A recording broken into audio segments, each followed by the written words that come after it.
السلام عليكم، ازيكم يا ابطال؟ ان شاء الله تكونوا كويسين وعلى طريق النجاح معانا مكملين. فيديو النهارده مهم جدا جدا جدا لكل الناس، كل الابطال اللي بتستخدم الشات جي بي تي، الجيميناي، كل الاي اي تولز دي. كتير قوي لما بنيجي نستخدم التولز دي بنبقى منتظرين ان التول او الاداة دي تطلع لنا ذهب، ولكن هي بتطلع لنا نحاس. ليه؟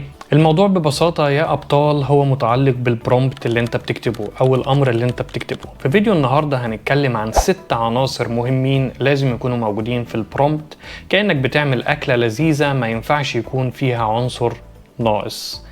النهاردة هنتكلم عن ال6 عناصر دول. خلينا في الأول نتفق إن الشات جي بي تي، الجيميناي، الكلاود، كل التولز دي هي مش محركات بحث يعني بتسأل فيها سؤال عام وخلاص. لا، فكر فيهم كأنهم واحد متخصص في مجال وأكتر من متخصص في مجال، بل ممكن يكون عبقري كمان.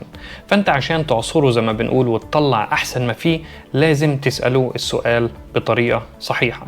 يعني تخيل مثلا أنت بتسأل مهندس وبتقول له اشرح لي الهندسة، يعني ايه الهندسة؟ هيديك إجابة عامة أو هيبتدي هو يسألك أسئلة عشان يفهم أنت عاوز تعرف ايه بالظبط.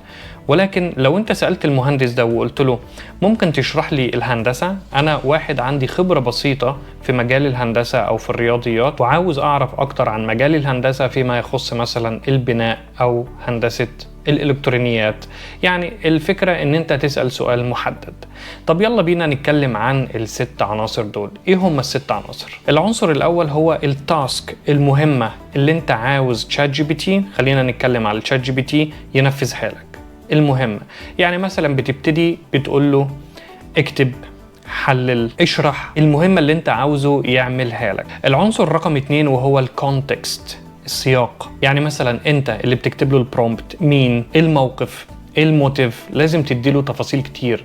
كونتكست، سياق للموقف اللي انت فيه. وبرضو النتيجة المثالية في دماغك عبارة عن ايه النتيجة اللي انت عاوزها، اديله برضو شوية باك جراوند عن الموضوع. العنصر الثالث اللي هو الاكزامبلرز او بعض الامثلة عن الموضوع اللي انت بتسأل عنه. يعني كأنك بتديله كتيب او كتاب فيه الستايل الخاص بالموضوع اللي انت بتسأل عنه، زي مثلا بعض النقاط المهمة، زي مثلا مجلد، زي مقالة. يعني من الاخر انت بتغذيه امثلة او كتيب صغير للستايل اللي انت عاوزه. العنصر رقم 4 الا وهو البيرسونا، انت عاوزه يتكلم زي مين؟ زي خبير مثلا في الهندسة، زي مدرب رياضة، زي خبير في التسويق.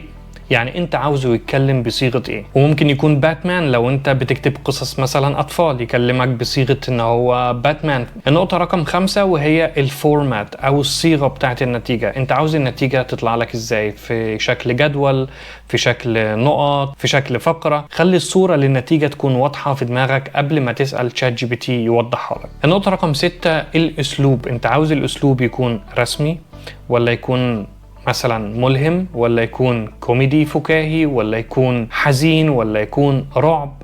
لازم تحدد ال6 نقاط دي. طيب دلوقتي تعالوا نجرب على اللابتوب ونشوف الفرق ما بين برومبت بصفة عامة وما بين برومبت مبني على ال6 عناصر دول. يلا بينا. كان جالي كومنت على الفيديو اللي فات من شخص اسمه سيمو للقصص، بيعمل قصص رعب على ما اعتقد، وبيتكلم عن ازاي اعمل او ازاي اعصر ال AI بحيث ان هو يديني افكار سكريبت او قصص جديدة. تعالوا نطبق الموضوع ده. طيب تعالوا نطبق الموضوع ده عملي ونقول للشات جي بي تي اكتب لي فكرة قصة رعب لقناتي على اليوتيوب. ده حاجة عامة يعني very generic. خلينا نشوف.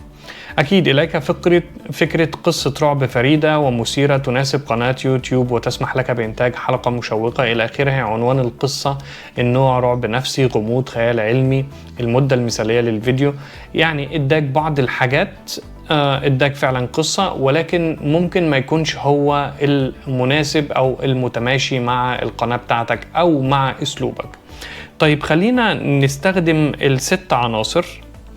أنا اوريدي كتبتهم هنا. ال6 عناصر في ان احنا، طيب تعالوا نفتح صفحة جديدة ونشوف باستخدام ال6 عناصر هيطلع لنا ايه. هنا بنقول له اكتب فكرة مبتكرة ومخيفة لقصة رعب مناسبة لفيديو على اليوتيوب. السياق: أنا صاحب قناة على يوتيوب اسمها قصص الظلام على سبيل المثال، بستهدف شباب من 18 ل 35 سنة بيحبوا القصص اللي فيها توتر نفسي وغموض أكتر من الدماء أو الوحوش. القناة فيها سرد صوتي مع موسيقى مرعبة وخلفيات مظلمة، ومدتها غالبا من 8 ل 10 دقايق. طيب الأمثلة: عايز قصة زي رسالة من المستقبل، أو جهاز تسجيل بيكشف حاجة مش طبيعية، أو مكالمة تليفون من شخص مات من سنين. بحب النهايات المفتوحة أو اللي فيها صدمة نفسية. طيب البرسونا: عاوزك تتكلم كأنك كاتب محترف متخصص في الرعب النفسي، وبتعرف تبني توتر تصاعدي من أول دقيقة لحد آخر ثانية. طب الصيغة: قدم لي الفكرة على شكل انت اللي بتقول له عاوزها ازاي.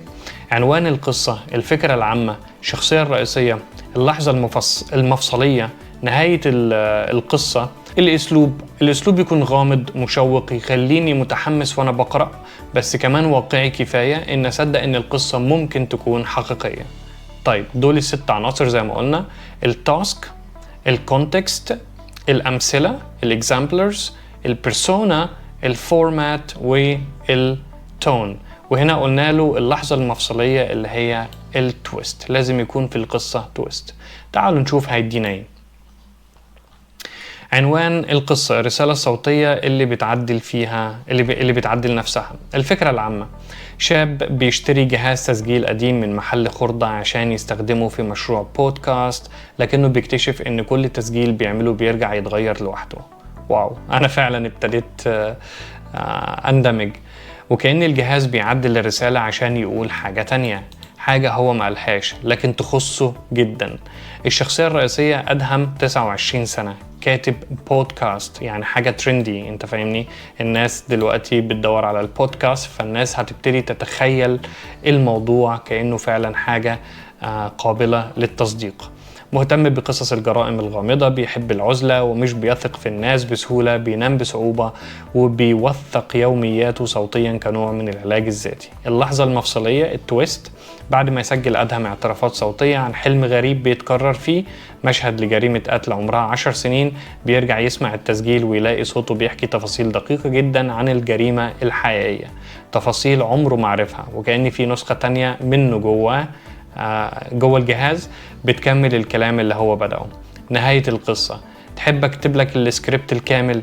يعني هنا ابتدينا نقول للشات جي بي تي احنا عاوزين ايه، وعاوزين الاسلوب ازاي، والشخصية اللي احنا نتكلم بيها، وامثلة على النتيجة اللي احنا عاوزينها الى اخره. وطبعا يا شباب دي كانت حاجة سريعة، لكن انت ممكن تستخدم نفس الاسلوب ال6 عناصر دول في كتابة برومبت خاص بالتسويق، خاص بالرياضة، خاص بتحليل البيانات، خاص بأي شيء انت عاوزه. لكن باتباع ال6 عناصر دول هنكون بنكتب برومبت ناجح بروفيشنال، والنتيجة اللي هتطلع لنا هتكون نتيجة 100%. وعاوز كمان اضيف حاجة، ان انت كل ما تتدرب ان انت تكتب برومبت باستخدام ال6 نقط دول، انت ده هيساعدك في تطوير نفسك، هيكون عندك هدف واضح، سياق مفهوم، طريقة عرض مرتبة، واسلوب بيعبر عنك. وده كان فيديو سريع عن ازاي اكتب برومبت ناجح، ان شاء الله يكون عجبكم. واختم الفيديو واقول لك ان انت لو عندك فكرة تخص الذكاء الاصطناعي او تطوير الذات اكتبها لي في التعليق، وان شاء الله اعمل عنها فيديو،